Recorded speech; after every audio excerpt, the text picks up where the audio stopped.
Hey DBS fam, we are here with this year's most valuable player of the year, Justin Rios, coming off of 3 consecutive back-to-back finals appearances like with your boy. I'm pretty sure if he went to Chicago, he would have been there again, but unfortunately the team couldn't make it.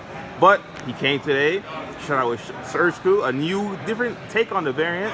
So without further ado, I'm gonna introduce you guys and let him talk. Yeah, so I played the SurgeKu leader today. I think he was one of the best leaders to play for this event. Just a very solid overall leader. On the front, when it attacks, you draw 2 and then discard 1, and then you awaken surges. You place a red card and a yellow card underneath, draw 3, and then untap 1 and flip over. And then it has activate main battle once per turn when your life is at 5 or less.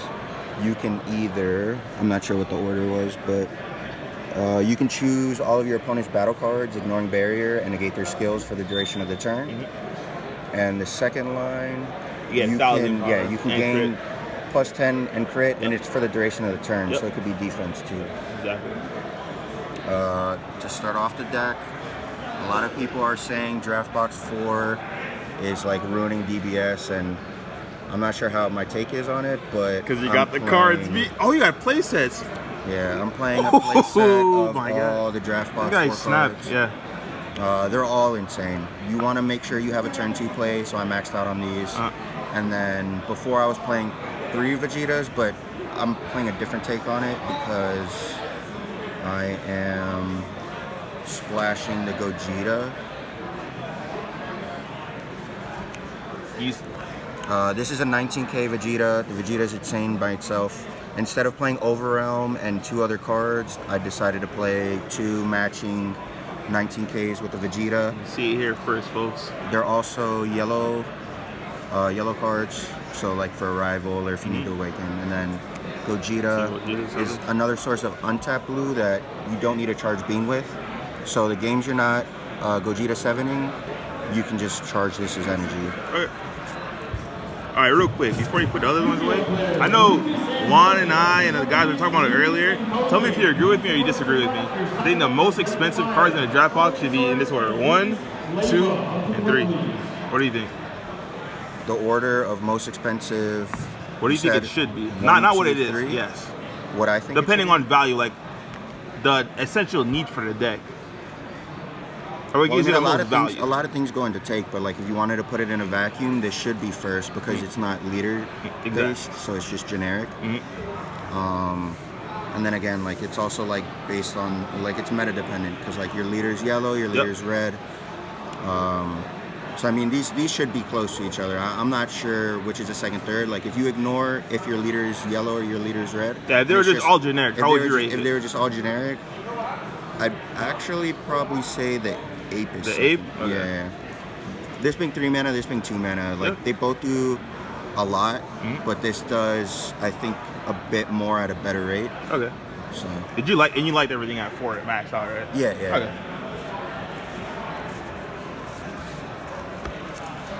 For multicolor cards, I played 4 Whis.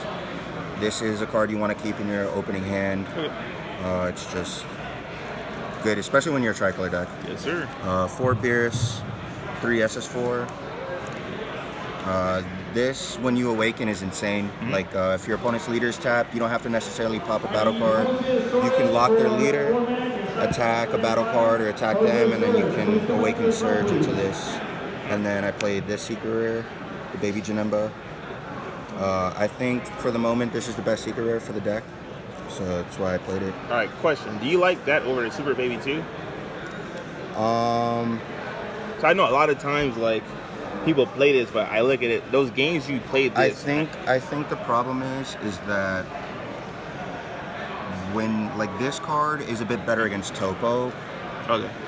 But can be interacted with like a Trickster because the additional -10 makes a difference. Yeah. And usually you don't need like a way of interacting with the board because of how you have the Vegetas and you have the Apes and Beerus and yeah, I mean it's definitely close, but I think this is probably just slightly better. Okay. So.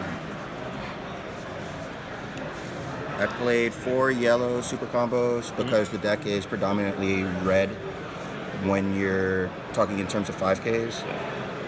And I did the 4 less life. I noticed the worst problem with this deck is going second in the mirror.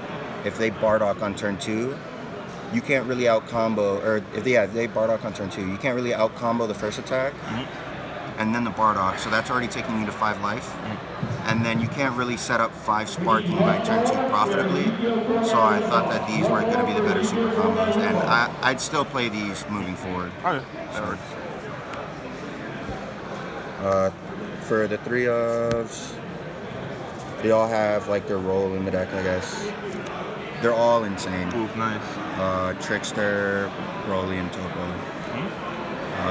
This card, everyone knows is already insane, but this card has like overperformed than what already knowing is insane.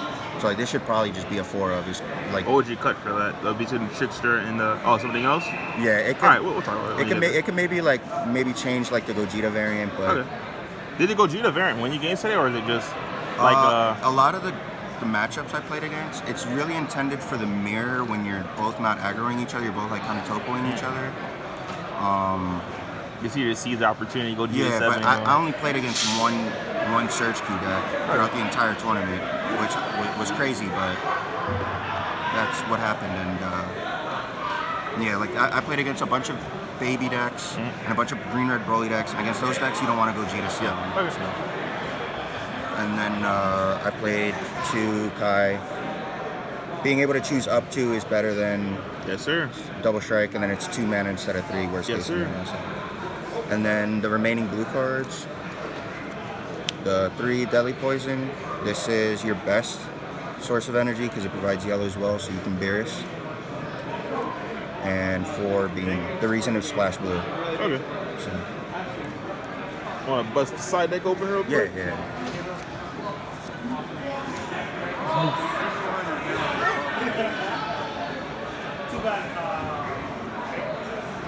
For the side, I played 2 Tau and 2 TN. R.I.P. These are both for the Piccolo Surge deck. I'm not really sold on sideboarding this in the tricolor mirror because I don't think being able to lock your opponent out of blue energy is really worth it. And then this card against hidden potential is the worst. Worst like thing against this deck. So and this like takes care of it really well. I played a Bardock and an After Image. If I had a second Bardock, this would have been a second Bardock. Throughout the event, this was still fine when I had it. But moving forward, I still would make it a Bardock. I think being able to use it when you awaken Surge against aggro decks, just like it really milks like not being able to combo from hand and preserving cards in your hand and getting the most value out of a negate. So I played 2 Battle to the Death and 2 Almighty Resistance. See, you chose this over the Cooler. Want to explain that choice real quick? Yeah, the problem with Cooler is it's specifically 3 red, 3 yellow. It's 3 yellow, so it's a little bit harder on the mana. And the cards that you mainly care about interacting with are negates that are stopping an attack from killing your opponent. Okay.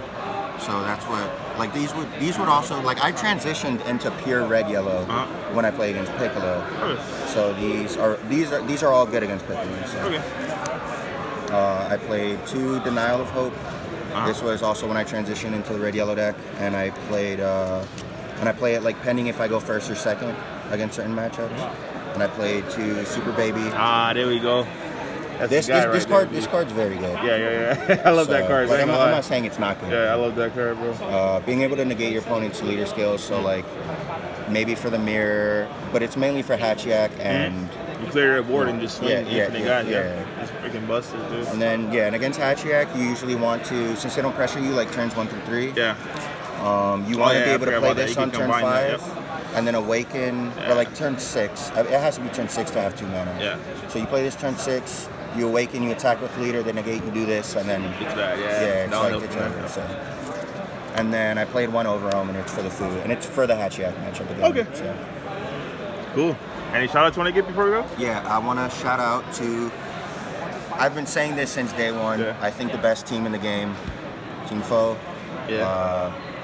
Got Team of the everybody- Year, Player of the Year right here, Justin Rios. Everybody's a great.